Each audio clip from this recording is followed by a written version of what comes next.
السلام علیکم و رحمت الله و برکاته برادران و خواهران مهربان من. الله سبحانه و تعالی در سوره زمر می‌فرماید که بسم الله الرحمن الرحیم قل یا عبادی الذین اسرفوا علی انفسهم لا تقنطوا من رحمت الله ان الله یغفر الذنوب جمیعا انه هو الغفور الرحیم. صدق الله العظیم.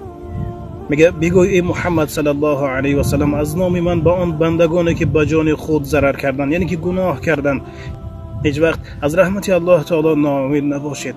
ان الله یغفر الذنوب جمیعا، به درستی که الله تعالی کل خطایا را میبخشد.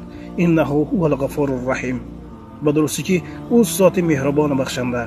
پس هر وقت که خطا کردید و درگاه الله سبحانه و تعالی دعا کنید که الله تعالی مهربان و بخشنده است و هر خطای را میبخشد ان شاء الله. الله تعالی آخرت هر یک ما و شما را بخیر گرداند. و السلام علیکم و رحمت الله.